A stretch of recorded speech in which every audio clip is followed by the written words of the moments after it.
ọba ló nílùú. ètò tó bá rí bí dájú kó jẹ́ l'Àbújá tẹ́fẹ́ tí efcc máa mú wọn wà rí malam sososo bishop sososo doctor sososo kò gbé ẹ̀sìn sílẹ̀ bọ̀ tó bá jẹ́ pé wọ́n búra pẹ̀lú ọṣẹ Ṣàngó ìlú bá ti tòrò. ọ̀làjú kọ̀ọ̀kan ò bà àṣà jẹ́ ẹ̀sìn ló wá bà àṣà Yorùbá jẹ́ torí àwọn èèyàn wọn mọ̀ wípé ẹ̀sìn personal relationship èèyàn pẹ̀lú Ọlọ́run àwọn ẹ̀sìn tó dé especially nígbà tí àwọn Pentecostal churches náà dé wọ́n bẹ̀rẹ̀ sí condemn gbogbo nǹkan tó bá ti jẹ́ pé ti abínibí bẹ́ẹ̀ ni pé tèṣù ni àwọn èèyàn gbà bẹ́ẹ̀ wípé òyìnbó náà ń sọ English náà fi ń preach àwọn ọmọ wa kà English náà ń sọ school ọ̀pọ̀lọpọ̀ àwọn ọmọ wa tó lọ church wọn yẹn wọ́n gbà kátà ń sọ ni ìyẹn ìkíní èkejì àwọn ọba wa ọ̀pọ̀lọpọ̀ ọba wọn mọ̀túmọ̀ ọba religious leader wà ẹni bá lọ church wọn fẹ́ di olórí ìjọ á máa ní àbíṣepọ̀ di religious leader bíi olùṣọ́ àgùntàn bíi pastor ẹni bá ti lè wá di ọba ìtumọ̀ ẹ̀ ni pé òun ló lórí òòṣà ìlú ẹ̀ òun ni symbol of tradition ìlú ẹ̀ so because it's traditional ruler so ó lè combine sí méjì pọ̀ ó bá tẹ̀ máa jẹ́ Christianity or Muslim á jẹ́ personal tiẹ̀ but officially lórí sí tó wà traditionalist yẹn so torí ọ̀pọ̀lọpọ̀ àwọn ọba tó yẹ kó máa showcase culture wa fún ará ìlú Bible wọn ó tóbi ju ti pastor lọ and wọn force wọn jẹ ọba yẹn kò dẹ̀ sí ọba tá a fẹ́ jẹ tá a ní pass to traditional rights wọn ò dẹ̀ ka Psalm 24 àti traditional rights wọn ò ka Suratu Mọ́lẹ́kù àti traditional rights kìíní ti ìbílẹ̀ náà lò ẹ wá pass through ẹ̀ tán ẹ wá dé orí ipò àwọn gbọ́dọ̀ gbóbi wà fún wọn gbọ́dọ̀ tàtú sílẹ̀ láfin so gbogbo kan yẹn ó ti wá jẹ́ kí gbogbo ẹ̀ kó polúkó mu sí so àwọn religious group yẹn ọ̀dọ̀dọ̀ ló ṣe àtàwọn ọ̀pọ̀lọpọ̀ ọba wọ́n bìlì pé tí bá ti jẹ́ professor mo jẹ́ doctor àbí mo jẹ́ èèyàn tó kàwé ńlá àgbẹ̀dọ̀ máa rí nǹkan bílẹ̀ lọ́wọ́ mà sí pé bẹ́ẹ̀ pé kì í ṣe Olúwa ló dá Chúkwú kì í ṣe orúkọ òyìnbó Olódùmarè kì í ṣe orúkọ òyìnbó Ọlọ́run kì í ṣe orúkọ òyìnbó Christianity ó wá sí Nàìjíríà ní around 1845 ní Badagry before that time àwọn bàbá mi ó ti jẹ ọba ìlú wọ́n ti ṣe ọba ń bí wọn ò dẹ̀ fojú kó báyìí gòrí tí wọ́n so ìwúlẹ̀ Yorùbá ní 1845 yẹn wọ́n kọ́ church sí Badagry wọ́n kọ́ ọ́fíà síbẹ̀ ìgbà tí wàhálà àwọn ìgbó pọ̀ jù wọ́n wá sábẹ́òkúta Abẹ́òkúta láti kọ́ cathedral ńlá tí ẹ̀sìn ẹ̀sìn múlẹ̀ ìgbà tí wọ́n sọ before that time ṣé 1844 náà ṣẹ̀dá Nàìjíríà sílẹ̀ so náà ṣẹ̀dá Yorùbá land sílẹ̀ ṣé àwọn bàbá òkè dàgbà ká darúgbó ṣé tábà mú olè ìgbà ẹ̀sẹ̀ a máa gbà láàyè pé olè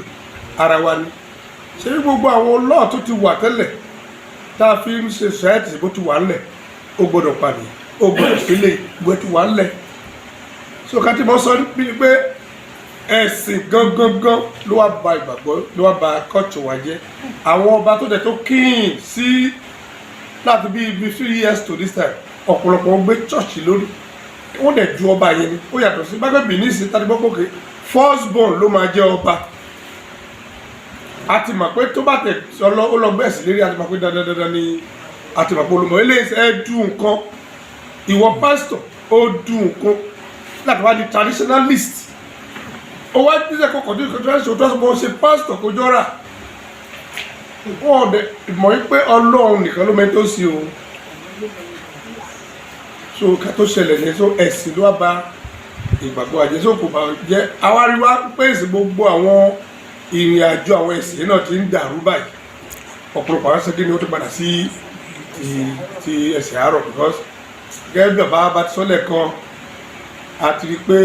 leadership failure tó ṣẹlẹ̀ ní Nàìjíríà ìbúra tó fẹ́ gba ipò abúra síbẹ̀síbẹ̀ tó bá rí bí dájú kó jẹ́ l'Àbújá tẹ́bí tí EFCC máa mú wọn wà rí malam sososo bishop sososo doctor sososo kò gbé ẹ̀sìn sílẹ̀ bọ̀ tó bá jẹ́ pé wọ́n búra pẹ̀lú ọṣẹ Ṣàngó ìlú bá ti tòrò ayé ìpinnu àṣọ ẹ̀sìn ló wá ba culture wa jẹ́ àti àwọn bàbá tó yẹ kó jẹ́ symbol of culture tàtó lọ gbé ẹ̀sìn tó ṣe tó wa tó dẹ̀ pé traditionalist ló wà sàlọ́ba ọba tí eléyìí bàbá arábá sọ lẹ́kọ̀ọ́ sí ọ̀pọ̀lọpọ̀ ọba mẹ́ma wò pé bóyá ilé ìṣù ní bàbá yẹn wọn ò dẹ̀ ní ìwà tó wọn ò ní rí wọn ò play tó wọn ò ní equity tó àwọn gan ní màdàrú gidi ní ọ̀pọ̀lọpọ̀ wọn bó ṣe jẹ́ ní olóòtú èdè ní then àìmọ̀kan ni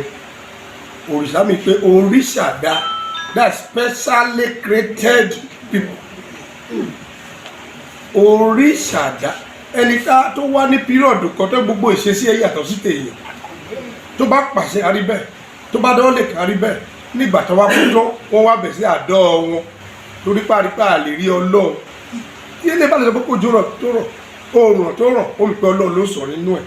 ìgbà tó pọ̀pọ̀ wá kú tán ìyẹn wá lọ sọ́dọ̀ wọn àwa ó lè ká fún pé ká máa fi ṣe bí òun náà pè ní saint òun náà kìí pè ní saint wọ́n ní St. Peter St. John àwọn oríṣi àwọn èèyàn tó nígbà yẹn pé bàtà wá yẹn wọ́n ṣe gbùgbẹ́jẹ wọ́n pàṣẹ ṣe so wọ́n ní symbol tó máa sọ pé specially created people ní Christianity wọ́n ní saint ní bí òrìṣà dá òrìṣà nínú ìdílé àtọ̀ jẹ́ kí sọ́kìlì kan fún kò máa sí ẹ̀sìn tó kí gbé eégún ẹ̀sìn bílẹ̀ wọ́n gbé eégún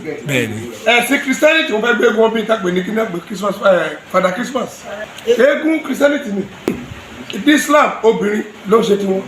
gbogbo nǹkan yí ọ̀tọ̀ọ̀tọ̀ ṣùgbọ́n àwọn bá ti dé tó bá ti post wọn sọ pé tiwọn ó dá ti bí ó dá let me tell you ìwà sí ọmọ ènìyàn ló máa determine ìwà sọ́nà tá a fojú rí torí kò sẹ́ni tó rọ́nà rí àdéhùn rí títí láéláé so relationship ara ẹ pẹ̀lú ẹlòmíì tó pa lára tó ṣèkà sí ló máa determine pẹ̀lú bó ṣe máa rí pẹ̀lú Ọlọ́run tá a rí o a lè rí Ọlọ́run àwa ni Ọlọ́run ara wa èdè tó tún kù nature ló control ẹ̀ àtàwọn oríṣàdá yìí dàpẹ́ ní saint yẹn so gẹ́gẹ́ bí ọ̀rẹ́ òrìṣà yẹn òrìṣà wà bí wọ́n saint wà St. John St. Peter so ní ibi náà àwọn àwọn òrìṣà náà Ṣàngó Ọya they are saints so bó ṣe jẹ́ nìyẹn wọ́n kàn fi tiwa gẹ́gẹ́ ìgbà tí wọ́n sọ̀rọ̀ mi láka sọ̀rọ̀ kan nílé mi ẹni mo ní kí Christian kakọ́ sọ orúkọ tá pé angels ní ilẹ̀ Yorùbá fún mi wọ́n ní angẹ́lì ṣèbí angẹ́lì ẹ̀sìn yọ nú angels ni erumalẹ̀ ló jẹ́ angels ìpínyò ilẹ̀ Yorùbá erumalẹ̀ ní ti Christian angels ní ti Islam malaika wọ́n jẹ́ nìyẹn so àwọn fúnra ló ń tù sí ara wa láti bá fi tù ti ìkàtà àǹfẹ́ láti lè pa gbogbo kọ́tọ̀ wa ká pa rẹ́ bó ṣe jẹ́ nìyẹn òrìṣà wà tí ẹ bá gbọ́ kò sí òrìṣà àwọn èèwọ̀ òrìṣà yìí ká lọ sí kámbó àti dídú ká lọ síbi tí Ògún wà pé Ògún wọn kàn kó ẹjọ́ lásán ni pé òkè ó sì kàn dá sí káwọn kan tó bá ṣẹlẹ̀ àbí kó gbé abo adìyẹ kó nà fún Ṣàngó gbogbo wa jẹ kó wà tó bá ṣẹlẹ̀ wọ́n wà and let me tell you let me quickly put it ẹ mọ̀ ká tó jẹ́ òrìṣà àti saint àwọn ni a pè ní our ancestors àwọn tó ti kú ṣùgbọ́n tí spirit wọ́n ṣe kí ni tó wà táàlì fi object represent àwọn lápò ní òrìṣà àwọn saints. ìka tó ṣẹlẹ̀ ni wípé bí bíbélì ṣe wà yẹn kì í ṣe ìwé Christianity nìkan ìwé ìtàn àgbáyé ni tó dẹ̀ kó ọ̀pọ̀lọpọ̀ religion pọ̀ jẹ́ ká gbé báyìí tí ẹ bá wo gbogbo ìrìn àjò Mósè nǹkan tó kọ gẹ́gẹ́ bí ìrírí ẹ̀ pẹ̀lú àwọn ìyàtọ̀ Ọlọ́run Genesis Exodus Numbers Deuteronomy gbogbo nǹkan tó kọ́ bẹ̀ ẹ máa rí ṣe síbẹ̀ nǹkan bílẹ̀ náà ṣe tó àtúnbẹ̀ dẹ́ tó bá wo gbogbo àgbáyé Bible ó dúró fún history ó tún dúró fún religion mẹ́ta ló wà ní Bible. Religion kí náà pè ní Judaism yẹn ibẹ̀ náà ti pè Abraham tó di Abraham àkọ́bí Abraham ní Ismaila ibẹ̀ láti fọ́ọ̀mù Islamic religion. Second born Isaac lọ sí Jacob tó di Israel 40 generation of David ló bí Jésù. Gbogbo Judaism láti ṣe ìgbà tí Jésù kò bá Judaism ló wà títí ìgbà tó wà láyé 40 years tó kú ní Christian wáyé. So ẹ̀sìn mẹ́ta lọ́bẹ̀ ẹ̀sìn bílẹ̀ ẹ̀sìn mẹ́rin ní ẹ̀sìn bílẹ̀ Judaism, Islam and Christianity wà ní Bible. History gbogbo àgbáyé ni. Ní ti Yorùbá ní history sí Bible. First Chronicles chapter 1 to the kẹ́ẹ̀ka wọ́n sọ pé Noah ó bí Shem, Sham and Japheth. Sham ó bí Kushio bí Nimrod lápẹ̀dé Lamorudu migrate out across Sahara Desert to Gobri in the present northern Nigeria. Kó tó migrate wá sífẹ̀ ó sì bí ọ̀kan bí nìyẹn. So àwọn ọmọ Noah yẹn tó bá Noah kẹsọ́ pa àyànfẹ́ Ọlọ́run ẹ̀ tó lọ fẹ́ẹ̀ tó pé ó jẹ́ onímọ̀ lọ́dọ̀ Ọlọ́run ẹ̀ tó ti kí àgàbà gébè yẹn gidi. So táwọn ọmọ tó bá fẹ́ máa ná ọmọ wọn nígbà yẹn àbọ̀fẹ́ bá wọn wọ́n ní tó bá jẹ́ pé ọmọ tí Noah bí ni ẹ́ ó lè máa ṣe kú ṣe ó lè jalè mi ò lè bá sọ̀rọ̀ kó bá gbọ́ o ọmọ tí Noah bí òkè ṣe báyìí o ibi tí concept of ọmọlúwàbí ti dé ní ọmọlúwàbí. So Yorùbá history Yorùbá ní nínú Bible látọ̀dọ̀ Noah wá sọ pé Noah ní gẹ́gẹ́ bí narration Bible second creation ayé òun ló ń lò fún second creation. Ìran ẹ̀ ní ìran Yorùbá lẹ́ni ọ̀dà ní Yorùbá fi jẹ́ ọmọlúwàbí tá ń kíkí èèyàn Yorùbá nìkan ní gbogbo àgbáyé ló mọ kíkí ẹ̀ tí a bá wúkọ́ á kí ọmọ bá ṣe kíyàn tó bá fẹsẹ̀ gbálẹ̀ ọmọ bá ṣe kíyàn tí òkú bá bìrì tó bá ṣe kíyàn tó bá bí ọmọ bá ṣe kíyàn bí a ní Yorùbá bó ṣe máa kí ẹ kò sí irú orílẹ̀-èdè náà lè àgbáyé tó ní ẹyọ kan lẹ̀ lómi ní fún gbogbo láti kíyàn. Yorùbá ni a máa wò lójú tá a máa gbójú kó bẹ̀ tó mọ̀ pé ó mà yẹ ká máa lọ lé o Yorùbá ni a máa dìde alóde ọgá o gbogbo ọdún wọn bẹ ti mọ̀ tó mọ̀ kẹ́tọ́ ṣẹlẹ̀ amójú amimú amú àṣà èèyàn Ọlọ́run dáadáa látọ̀dọ̀ nínú àníwá o kì í ṣe Mósè nìkan Jésù Kristi ṣe bẹ́ẹ̀ ní jọ́tà bí ní àwọn amòye mẹ́ta ti rí ògo ẹ̀ tán rí adé lórí ọmọ kékeré kan ó wá tọ adé yìí lọ ààfin Hárọ́dù pé a máa rí ọmọ kọ̀ọ̀tàn bí tó ní adé lẹ́nìí Hárọ́dù ní o bímọ kankan ó kó gbogbo ìyàwó ẹ̀ kò sẹ́ tó bímọ wọ́n bèèrè lọ sọ ọba dẹ̀ ni wọ́n lọ́ba ni oníjẹba ti yẹ sọ fún wọn nígbà tá máa bẹ̀rẹ̀ sí wa lọ màlẹ́kà wa pàdé wọn láti erúmọ̀lẹ́ wa pàdé ọlọ́nà angels pé ẹ má padà sọ́dọ̀ bàbá yẹ o ológun ńlá ni bàbá máa pa o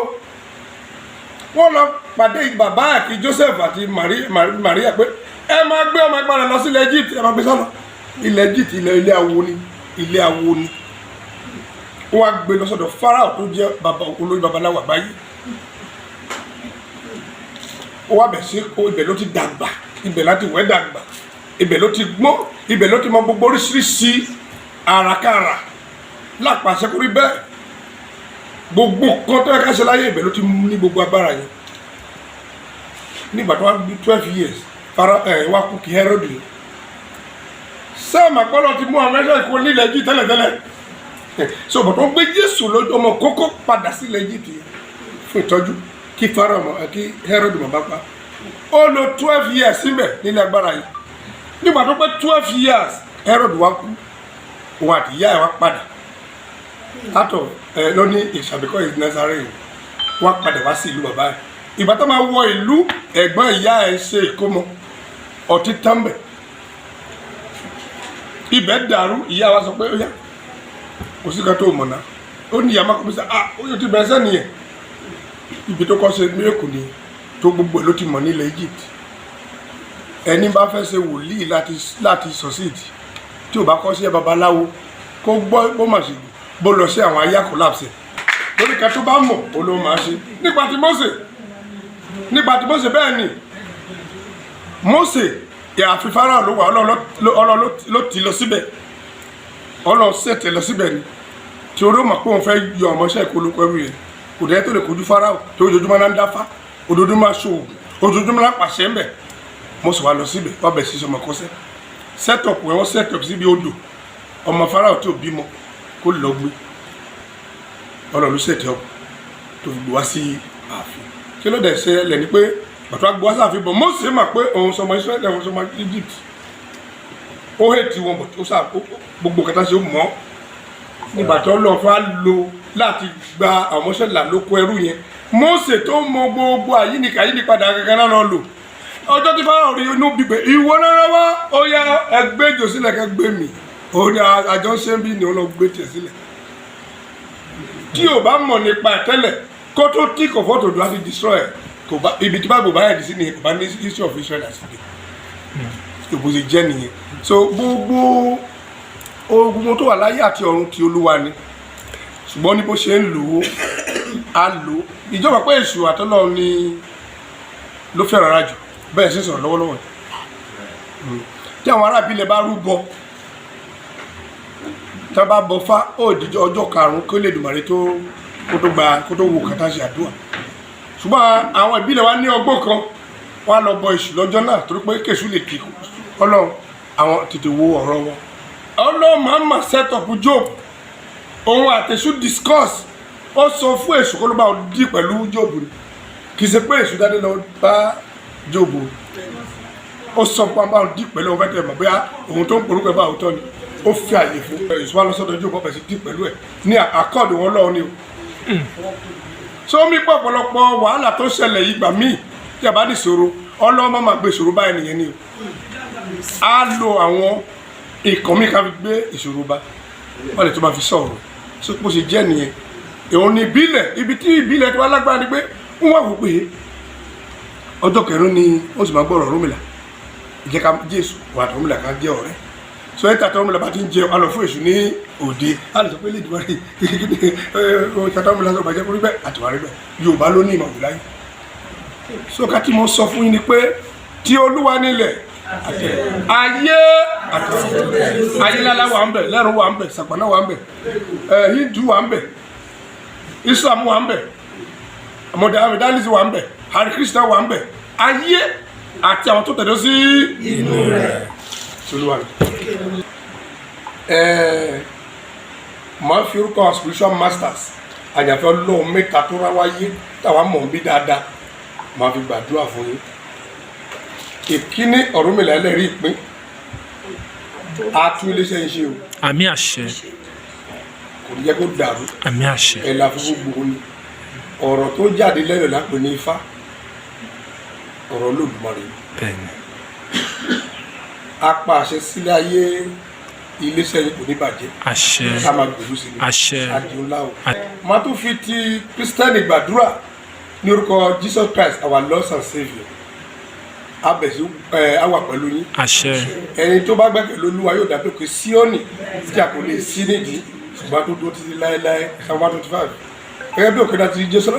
Jerusalem ká Olúwa yóò máa yí ká àmì àṣẹ ní ṣubú o àmì Jésù máa fi ti Ànábì Muhammad ní fídíò tó yẹ máa fi gba àdúrà fún yín wọ́n ní Suratu Latifu ọlọ́ ẹ̀yọ́nú ni àbí mo parọ́ yá Latif ẹ̀yọ́nú ti Ọlọ́run kò ní fi sílẹ̀ àmì àṣẹ ẹ̀yọ́nú tí ènìyàn kò ní fi sílẹ̀ àmì àṣẹ yá Yusufu ẹni ẹwà ni kò sẹ́ tó lẹ́wà tó láyé lálẹ́mà tó jẹ́ Yusufu Joseph ló jẹ́ Yusufu òun ló lẹ́wà jù òun ló sùn lẹ́wà kò lè sùn ẹ̀ mọ́ ẹwà Ọlọ́run kò ní fi sílẹ̀ àmì àṣẹ arígbé àṣẹ bẹ́ẹ̀ àmì àṣẹ ní àṣẹ bàbá Oòduà mo ti rí bẹ́ẹ̀ eriwo yà ayago